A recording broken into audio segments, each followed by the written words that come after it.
Hello everyone, welcome to our channel PWIT Jam and CSR Net. So CSR Net का exam हो चुका है और मैं और रेनू मैम आज आए हैं एक छोटी सी शॉर्ट एनालिसिस वीडियो लेके, जहां पर हम यूनिट वाइज डिस्कशन करेंगे कि कौन से किस तरीके से जो क्वेश्चंस हैं वो आए हैं, किस तरीके से यूनिट्स की जो वेटेज है वो चेंज हुई है, वो सब हम इस वाले लेक्चर में देखने वाले हैं, इस वाली वीडियो में देखने वाले हैं।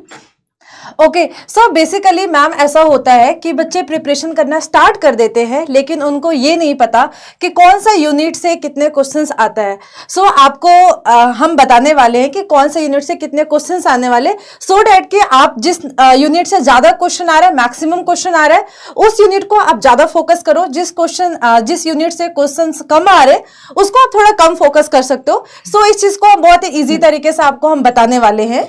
करेक्ट। सो बेसिकली पहले जो हुआ करता था वो ये पैटर्न रहा था कि हम हमेशा यही बोलते थे, अगर आप 6 से 8 यूनिट करके जा रहे हो you are very good to go. लेकिन विद द टाइम जैसे जैसे पैटर्न चेंज हुआ है, उसमें मोस्ट इंपॉर्टेंट चीज ये हुई है, अब आपको 6 से 8 यूनिट कंप्लीट करनी है। उसके अलावा जो आपकी यूनिट्स बच जाती हैं, उन बाकी बची हुई यूनिट्स में से आपको एटलीस्ट इंपॉर्टेंट टॉपिक्स करके ही जाने हैं, क्योंकि अब हम क्लियर कट मेंशन कर ही नहीं सकते कि कौन सी यूनिट है जिससे क्वेश्चन आएगा और कौन सी ऐसी यूनिट है जिससे नहीं आएगा। क्वेश्चन तो आएगा ही आएगा। यस, सो बेसिकली मैं ये कह सकती हूँ कि कोविड के बाद जो पेपर हो रहा है ना, बहुत डायनेमिक हो गया है। मतलब हम जैसे कि कह सकते हैं कि मैम इम्यूनोलॉजी से बहुत अच्छे क्वेश्चंस आया करते थे। अगर मैं बताऊं 2023 में तो वहां पे एक भी इम्यूनोलॉजी का क्वेश्चन नहीं आया है। सो ये एनालिसिस होना बहुत जरूरी है कि कौन सा यूनिट से कितने क्वेश्चन जो है वो आ रहा है। और अगर हम इकोलॉजी इवोल्यूशन की बात करें, हाँ। पहले आई थिंक जब हम कोविड टाइम से पहले वाले पेपर देखते थे, उसमें सबसे मुश्किल यूनिट मानी जाती थी इकोलॉजी। तो सबसे ज्यादा बच्चा डरता था इकोलॉजी करनी है, क्योंकि हम जब थ्योरी करते हैं ना, अपनी कॉलेजेस में जो थ्योरी करते हैं वो बहुत डिफरेंट होती है जो हमें यहाँ पर पूछी जाती है। सो मोस्ट डिफिकल्ट यूनिट्स में से एक हुआ करती थी इकोलॉजी, लेकिन अब जो क्वेश्चंस आते हैं वो बहुत डायरेक्ट क्वेश्चन होते हैं, थ्योरी बेस्ड क्वेश्चन होते हैं। तो हाँ, पैटर्न तो चेंज हुआ है with the years. Yes ma'am, yes ma'am. So चलो स्टार्ट करते हैं, हम एनालिसिस देखते हैं। यस, सो ये है मॉर्निंग शिफ्ट का एनालिसिस, पार्ट बी और पार्ट सी में कितने क्वेश्चन आए हैं। एंड अगर हम बात करें 2023 में, अगर हम बात करें तो बहुत सारे डिफरेंसेस थे जो हमें मॉर्निंग और इवनिंग शिफ्ट में देखने को मिले। बहुत सारे यूनिट थी जो मॉर्निंग शिफ्ट में आई लेकिन इवनिंग शिफ्ट में नहीं पहुंची। एंड कभी कभी वैसे जो एनालिसिस होता है वो हम रेंडमली भी कर लेते हैं। तो ये ओवरऑल है, क्योंकि क्वेश्चन पेपर्स आ चुके हैं, तो ओवरऑल एनालिसिस कैसा रहा है वो इस पे बेस्ड होने वाला है। ओके, सो अगर हम लोग बात करें बायोकेमिस्ट्री का, सो बायोकेमिस्ट्री में पार्ट बी में 5 क्वेश्चन आया था, पार्ट सी में 6 क्वेश्चन। सो हम बेसिकली ये कह सकते हैं कि बायोकेमिस्ट्री में ऑलमोस्ट इतने ही क्वेश्चंस आते हैं और इस बार भी इतना ही आया। क्योंकि अगर हम बायोकेमिस्ट्री को देखें तो पार्ट बी में 5 से 7 क्वेश्चन आने के चांसेस होते हैं। 5 आए हैं, दैट मीन जो पैटर्न चलता आ रहा है उस हिसाब से सही चल रहा है पैटर्न। यस। सो अगर हम लोग बात करें सेल बायो और सिग्नलिंग को हमने कंपाइल करके लिखा है कि कितने क्वेश्चंस आए। सो अब ऐसा देखा जा रहा है, जैसे मैंने बताया कि कोविड के बाद कुछ बहुत ज्यादा डायनेमिक हो गया। सो सेल बायोलॉजी के जो क्वेश्चंस है मैम वो थोड़े कम आ रहे हैं। सिग्नलिंग से क्वेश्चन इस बार ज्यादा था, जैसे कि मैंने यहाँ पे 3 लिखा है, तो 2 क्वेश्चन जो थे वो सिग्नलिंग से आया था, 1 क्वेश्चन जो है वो सेल बायो से आया था। सच है, अगर हम लोग बात करें पार्ट सी का, तो यहाँ पे भी 4 क्वेश्चन सिग्नलिंग से आया है, तो 2 क्वेश्चन जो है वो सेल बायो से आया है। और सिग्नलिंग बहुत बार ये होता है कि signalling is not just in itself, वो आपको मॉल बायो से कनेक्ट करके, सेल बायोलॉजी से कनेक्ट करके, बायोकेमिस्ट्री से करके सभी यूनिट्स को कनेक्ट करते हुए पूछा जाता है, तो उसको डिफरेंशिएट करना भी मुश्किल होता है। तो हो सकता है भी क्वेश्चन सेल सिग्नलिंग का देखा, किसी ने उसको एनालाइज करके सेल सिग्नलिंग मेंशन किया हो, तो किसी ने उसको मॉल बायो मेंशन किया हो। एंड ओवरऑल सेल सिग्नलिंग का जो पूछे जाने का पैटर्न है वो भी काफी चेंज हुआ है। ओके, सो मॉलिक्यूलर बायोलॉजी मुझे लगता है ऑलमोस्ट सभी स्टूडेंट का फेवरेट ये होता है, और यहाँ से क्वेश्चंस भी बहुत ही अच्छा, मतलब बहुत ज्यादा अच्छा देखा गया है। सो अगर हम लोग बात करें मूल का, तो यहाँ पे 5 क्वेश्चन जो है वो पार्ट बी से आया है और 9 क्वेश्चन पार्ट सी से आया है। मतलब 9 क्वेश्चन इज टू मच, मतलब बहुत अच्छी बात है, क्योंकि मैम मतलब molecular most of the student जो होते हैं वो स्किप करके नहीं जाते, प्रिपेयर करके जाते हैं। एंड बहुत अच्छी बात है कि यहाँ पे क्वेश्चंस बहुत अच्छे मिलने को, क्योंकि आप मॉलिक्यूलर बायोलॉजी में क्वेश्चंस को बहुत इजीली टारगेट कर सकते हो। Yes. एप्लीकेशन से आएगा, ट्रांसक्रिप्शन से आएगा, ट्रांसलेशन से आएगा, या फिर प्रोसेसिंग से क्वेश्चन आएगा। तो आप गिन के ऑन द फिंगर्स काउंट कर सकते हो इन टॉपिक से क्वेश्चन आएगा। तो इस यूनिट को प्रिपेयर करना बहुत आसान होता है। यस सो अगर हम लोग बात करें तो आप एक बायोकेमिस्ट्री अच्छे से प्रिपेयर करके जा सकते हो अपकमिंग एग्जाम के लिए। मॉलिक्यूलर बायोलॉजी को भी हम टारगेट में ले सकते हैं कि मॉलिक्यूलर बायोलॉजी भी हमें अच्छे से करके जाना है। अगर हम लोग बात करें इम्यूनोलॉजी का, सो पार्ट बी में एक भी क्वेश्चन नहीं आया था। यस, पार्ट सी में एक क्वेश्चन आया था। तो बेसिकली ये कह सकते हैं कि मॉलिक्यूलर अगर अभी जैसा देखा जा रहा है तो आप इम्यूनो को स्किप करके भी जा सकते हो, बिकॉज इम्यूनोलॉजी के क्वेश्चन जो होते हैं बहुत एक्सपेरिमेंटल होते हैं और बहुत ही मेमोरी बेस्ड क्वेश्चन होता है। तो वहां पे थोड़ी सी चीजें लर्न करना टफ हो जाता है।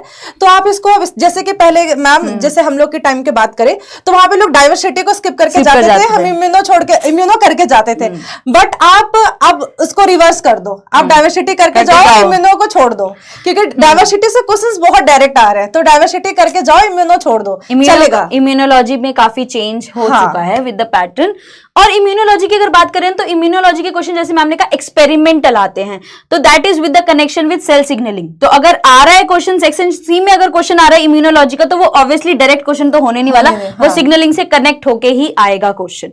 सो हाँ, विद द टाइम इम्यूनोलॉजी भी अपना जगह चेंज करती हुई दिख रही है। यस सो नेक्स्ट हम बात करें डेवलपमेंटल बायोलॉजी का, तो यहाँ पे पार्ट बी में 2 क्वेश्चंस आए थे एंड पार्ट सी में 5 क्वेश्चंस। तो डेव बायो अपना कांस्टेंट जो है उसका वो मेंटेन करता हुआ चला जा रहा है, क्योंकि डेव बायो ऐसा है ना कि वहां पे थोड़ी सी साइंटिफिक लैंग्वेज है, क्वेश्चंस तो बिल्कुल डायरेक्ट आते हैं। अगर आपने पढ़ लिया है सारे जिन का नाम याद कर लिया, आपका क्वेश्चन सॉल्व हो जाएगा।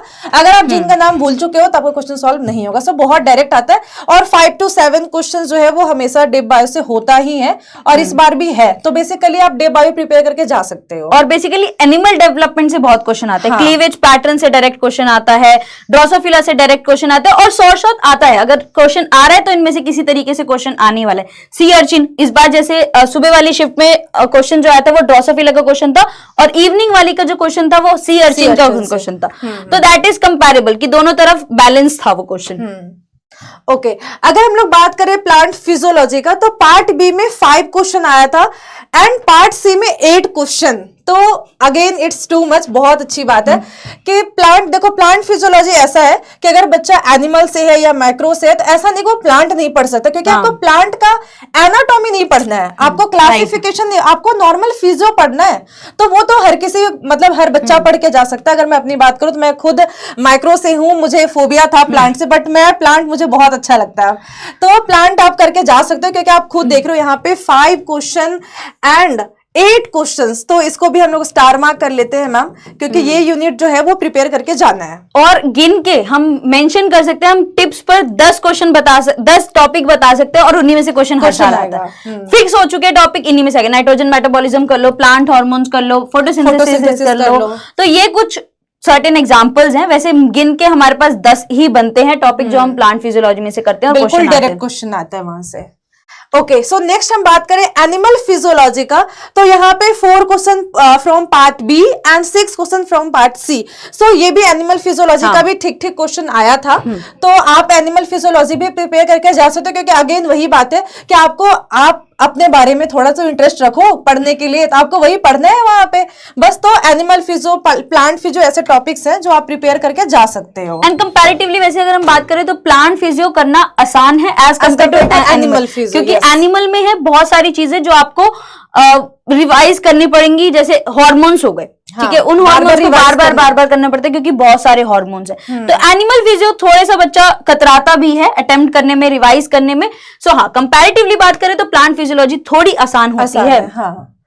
Next inheritance biology, that means अगर हम जेनेटिक्स की बात करें तो यहाँ पे क्वेश्चंस 4 and 5 आया था, मतलब मोर और लेस हम बोल सकते हैं कि 9 to 10 आया था। लेकिन हाँ, इस बार देखने को ये मिला है कि पेडिग्री एंड प्रोबेबिलिटी से क्वेश्चंस नहीं आए। ये बहुत बड़ा चेंज है, क्योंकि पहले का अगर हम बात करें बिफोर कोविड, तो ऐसा क्वेश्चंस होते थे कि आपको 2-3 पेडिग्री का क्वेश्चन मिल जाएगा, प्रोबेबिलिटी का क्वेश्चन मिल जाएगा, जो अब देखने को नहीं मिल रहा है। तो आप अगर इस आपसे, क्योंकि मैम स्टार्टिंग में लोग जेनेटिक्स पढ़ते हैं ना, तो उनको नहीं समझ आता प्रोबेबिलिटी और पेडिग्री, फिर वो दोबारा पढ़ते हैं, फिर उनको समझना पड़ता है। तो अगर आपको नहीं समझ आ रहा है फर्स्ट टाइम पढ़ने से पेडिग्री प्रोबेबिलिटी, कोई बात नहीं, स्किप कर देना। ऐसा नहीं कंप्लीट स्किप करना, बेसिक नॉलेज होना चाहिए, वो करके जाना। और जो पैटर्न है वो कैसे चेंज हुआ, पहले पेडिग्री और प्रोबेबिलिटी एक ही क्वेश्चन में आया करता था, तो वो बहुत डिफिकल्ट होता था अटेम्प्ट करने में। 2018 तक यही पैटर्न था, पेडिग्री और प्रोबेबिलिटी मिक्स करके एक ही क्वेश्चन में पूछा जाता था। उसके बाद चेंज आया, पेडिग्री का क्वेश्चन अलग आता था, प्रोबेबिलिटी का क्वेश्चन अलग आता था, और इस बार जो देखा ना पेडिग्री का क्वेश्चन मिला ना प्रोबेबिलिटी का क्वेश्चन मिला। That is a very different change. And next हम बात करते हैं डाइवर्सिटी का, तो ये 2 questions from part B and 3 question for part C. So basically diversity लोग तो स्किप करके भी चले जाते हैं, एंड क्वेश्चन भी बहुत ऐसा नहीं देखा गया है, तो आप ये इट्स अप टू यू कि आप करके जाना चाहते हो या स्किप करके जाना चाहते हो। सो ये आप देख लेना, मतलब मैं तो अपने टाइम पे स्किप करके ही गई, मैंने भी स्किप किया था। नेक्स्ट अगर हम बात करें इकोलॉजी का, जिसके साथ आप चांस ले ही नहीं सकते हो। अगर आप शुरुआत कर रहे हो तो भाई गिन के आप मेंशन कर सकते हो, बायोकेमिस्ट्री कर लो सबसे पहले, इकोलॉजी कर लो, मॉल बायो कर लो, बायोकेमिस्ट्री कर लो। हाँ, आप शॉर्ट हो चुके, ये 5 कर ली भाई, ठीक है, आधा कर लिया। हाँ एग्जैक्टली, जहां से मतलब मैक्सिमम क्वेश्चंस भी आते हैं। सो अब हम बात करते हैं इकोलॉजी का। सो यहाँ पे 7 question from part B and 9 question from part C. So again it's too much, मतलब इकोलॉजी लड्डू बोल सकते हैं हम, बहुत ही सिंपल सा लैंग्वेज है। अगर आपने इसको नॉर्मल लैंग्वेज में पढ़ा आपको बहुत मजा आएगा, आप साइंटिफिक लैंग्वेज इसको पढ़ लिया तो आपको फोबिया हो जाएगा। सो आपको बहुत सिंपल लैंग्वेज में पढ़ना है। आप देख रहे हो क्वेश्चन जो है कितने आए हैं, 7 और 9, तो ये बहुत अच्छा है कि आपको ये प्रिपेयर करके जाना ही जाना है। इवोल्यूशन की बात करें, सो यहाँ पे 6 और 2 इसका भी वेटेज ठीक रहा है। सो हम लोग इकोलॉजी और इवोल्यूशन जनरली साथ में पढ़ते हैं, जैसे हम सेल बायो और सिग्नलिंग साथ में पढ़ते हैं, तो वैसे इकोलॉजी इवोल्यूशन भी हम साथ में करके जाते हैं। और इकोलॉजी इवोल्यूशन का मेन चीज ये है कि जैसे पहले भी बोला कि जो हम अपनी कॉलेज में थ्योरी पढ़ते हैं और जो आपसे यहाँ पे पूछी जाती है वो बहुत अलग होती है। तो अगर आप इकोलॉजी इवोल्यूशन, ये तो कोई चॉइस नहीं है कि आप करोगे या नहीं करोगे, आप जरूर करोगे। अगर आप, तो करने का तरीका ये होता है थ्योरी पढ़ो प्लस उसके साथ पीवाईक्यूज प्रैक्टिस करो। बहुत जरूरी है इकोलॉजी इवोल्यूशन के साथ पीवाईक्यूज प्रैक्टिस करना, तो ही आपको समझ में आएगी किस तरीके से पैटर्न चलता है। बिल्कुल। एंड हम नेक्स्ट बात करते हैं applied bio and method in biology का। तो ऑलमोस्ट मुझे लगता है जितने भी स्टूडेंट है, वो कहते हैं ना सबसे मेजर पोर्शन, जो सबसे बड़ी चीज है CSIR नेट की, वो ये है। ये सारी यूनिट्स को निचोड़ दो, ये बन जाएगी पूरी। एग्जैक्टली क्योंकि आपने यहाँ पे क्या पढ़ा है आप यहाँ पे इम्प्लीमेंट कर सकते हो, कि अपने लॉजिक को इम्प्लीमेंटेशन वहां पे होगा, आप पढ़ के जा सकते हो। सो बेसिकली यहाँ पे भी क्वेश्चन जो है 6 और 9, मतलब बहुत अच्छा इसका भी वेटेज रहा है। सो अगेन हम बोल सकते हैं कि आप ये जो यूनिट है, मतलब 12 एंड 13 यूनिट, ये आप आराम से प्रिपेयर करके जा सकते हो। और मैम ये जाना भी चाहिए। हाँ, ये आप कोई चांस नहीं ले सकते हो इन दोनों यूनिट्स के साथ, क्योंकि आप सेक्शन सी कर ही नहीं पाओगे अगर आप ये दोनों यूनिट्स नहीं करोगे। Exactly, so very important. और वैसे इस बार इसमें पैटर्न में चेंज आया, जब तक अगर हम लास्ट ईयर तक देखें तो ये क्वेश्चन बहुत एक्सपेरिमेंटल पूछे जाते हैं। इस बार जो क्वेश्चन आया वो बहुत डायरेक्ट था। इवन एक मैच द फॉलोइंग क्वेश्चन आया था, बट बैच करने के लिए कौन सी टेक्निक किस लिए यूज की जाती है, that is very different question. आज तक नहीं पूछा गया ऐसा। CD स्पेक्ट्रोस्कोपी से क्वेश्चन आया था, तो हाँ चेंज तो हुआ है। ओके, सो यहाँ पे भी हमने नंबर ऑफ क्वेश्चंस मतलब लिख दिए हैं। सो हम अगेन एक्सप्लेन इस चीज को नहीं करते। अगर यहाँ पे अगर हम लोग बात करें तो बायोकेमिस्ट्री भी आप देख सकते हो, यहाँ पे नंबर ऑफ क्वेश्चंस काफी ज्यादा है। मोलिकुलर बायोलॉजी में अभी क्वेश्चंस बहुत ही ज्यादा है। अगर हम लोग बात करें किसका, अगेन चलो इनहेरिटेंस की बात करते हैं, यहाँ पे भी क्वेश्चंस का वेटेज अच्छा है। एंड इकोलॉजी का भी इकोलॉजी का जो है वेटेज वो काफी अच्छा है। एंड अगेन अगर हम बात करते हैं 12 एंड 13 यूनिट्स का, तो इसका भी वेटेज अच्छा है। तो बेसिकली हम ये कह सकते हैं कि biochemistry, molecular biology, developmental biology, inheritance, ecology and 12 and 13 units बहुत बहुत इंपॉर्टेंट है। आपको ये स्किप करके नहीं जाना है। देखो, अब ये तो एनालिसिस कर लिया इस बार का पेपर, अब हमारे पास दिसंबर का टाइम है, 6 महीने हमारे पास टाइम है, तो आप इसी से स्ट्रैटेजी अंदाजा लगा सकते हो।